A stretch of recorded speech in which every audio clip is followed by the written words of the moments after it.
Live from PIX11 with today's top 11 stories. It's the PIX11 Midday News with John Muller. Good afternoon, everyone. I'm Shirley Chan in for John Muller today, and here are your top 11 stories on PIX11. Story number 1, an investigation in South Orange after a deadly fire overnight. Let's get right out to PIX11's Christie Duffy. She's live on Ward Place with more. Christie. Hey there, Shirley. That's right. I'm standing here on Ward Place in front of the home that was badly burned in this fire. As you can see, the damage is apparent. Investigators just reopened the street to traffic, but they did rope off the front of the home because you can see there is just debris everywhere. And unfortunately, we can confirm there was one fatality in this fire.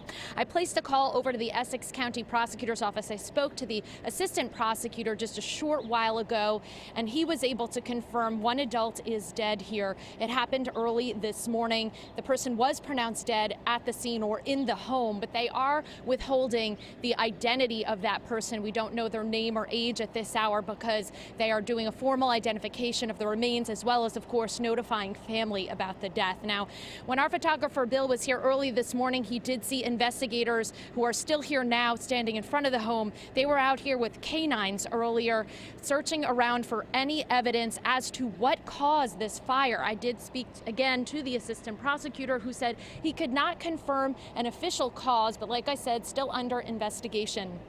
The call first came in about this fire at 2:39 a.m. this morning.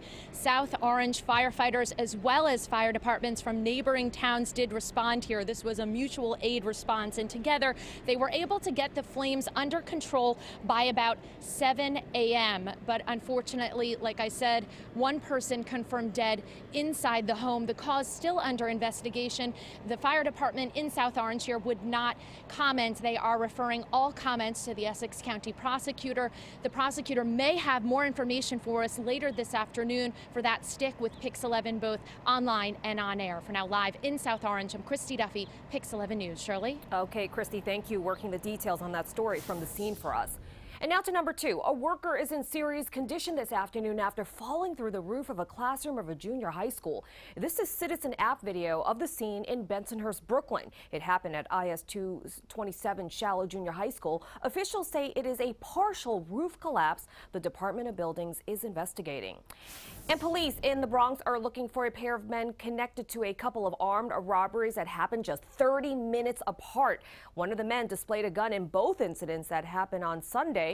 After robbing their victims, the suspects took off in a gray car driven by a third person.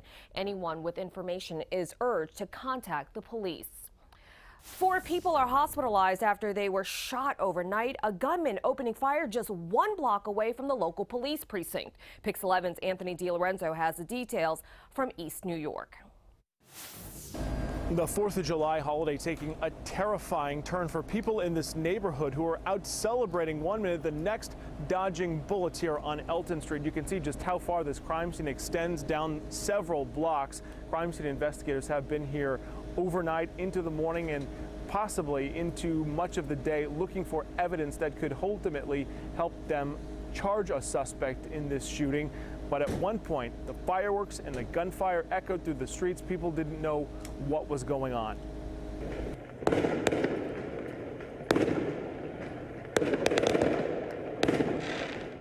And when the dust settled, there were 4 people wounded by that gunfire. 2 30-year-old men shot in the chest and the back. A 28-year-old man shot to the neck, and a 25-year-old woman was shot to the shoulder. All of the victims, I'm told, live right here in the neighborhood and were out for a block party celebrating 4th of July.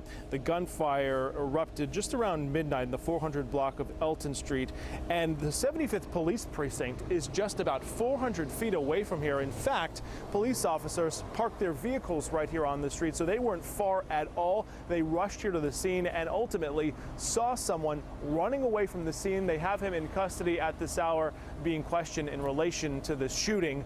Now, it's unclear if any of those victims was the intended target or they're just innocent bystanders. Police also don't know what this stemmed from just yet. That's the latest from East New York. I'm Anthony DiLorenzo, PIX11 News. And now to the Bronx for a touching tribute today to a fallen officer. It has been 2 years to the day since NYPD Detective Miosotis Familia was shot and killed.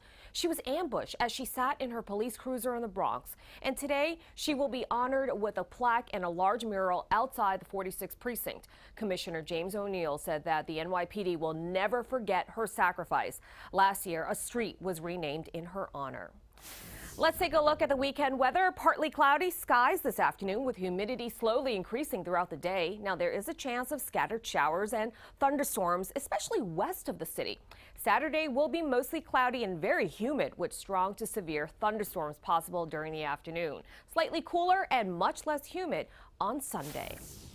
Now to number 7, the man who accused actor Kevin Spacey of groping him at a Massachusetts bar is now dropping his lawsuit. The suit is dismissed with prejudice, meaning it cannot be refiled.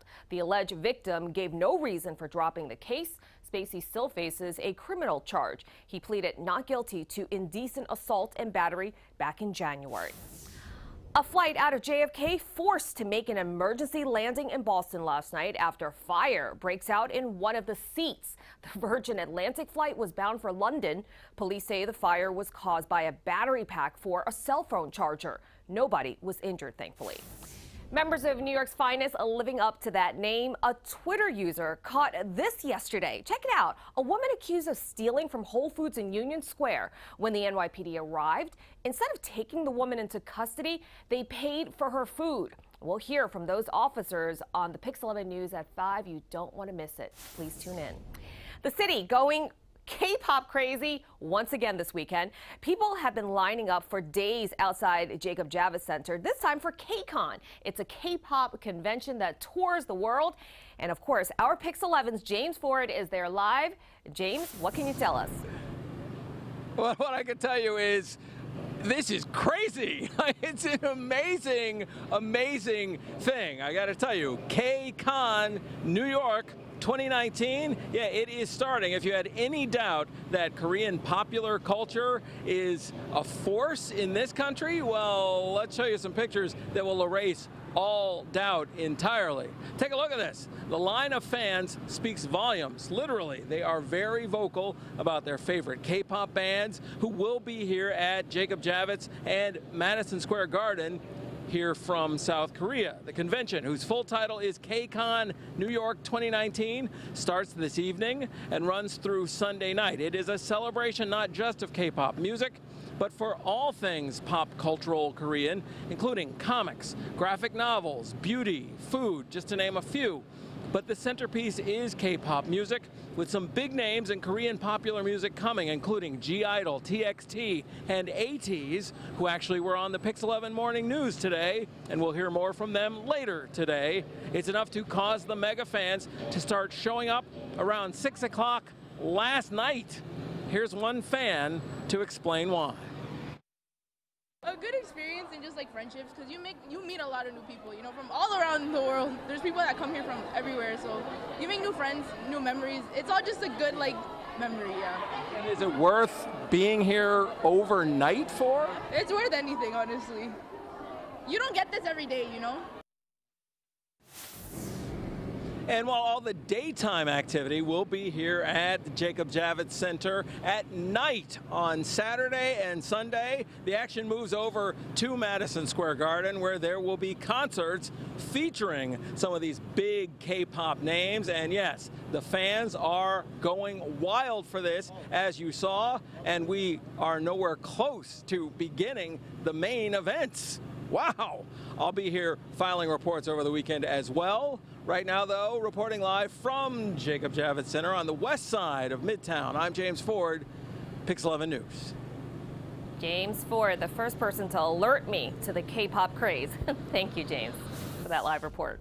And finally, from the PIX11 archives, in 1968, a teachers' strike meant New York City kids could not adequately prepare for the state regents exam. Well, fear not, Channel 11 canceled daytime programming and ran educational courses on TV to help those very kids. And now that is a lesson in thoughtful programming. 11 alive. The New York Regents scholarship exams will be offered a week from this Wednesday. The exams are competitive, and students in New York City are at a disadvantage. While kids in Buffalo and Poughkeepsie have been hard at their books, the teacher strike has kept city children out in the streets. So we're trying to do something about it. Wednesday morning at 10 o'clock, Channel 11 will start a series of television courses for high school seniors. One of the instructors is Edwin Selzer, a specialist in American history. What can the young people of New York City expect in these television courses? Well, over a 30-minute lecture, and it's going to be mainly lecture, I hope to be able to cover a variety of topics. For example, the Constitution of the United States, the age of nationalism, sectionalism, the Civil War. Of course, in the 30-minute period, it's impossible, really, to give an in-depth study of each topic. I will try to hit highlights of each study, of each part of the subject.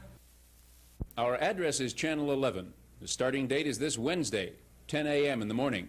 Subject matter is biology, English, American history, and math. All students are invited, and all parents are welcome to look in, too. This is Mark Howard, Channel 11 News. And I remember being a public school kid and taking those Regents exams year after year.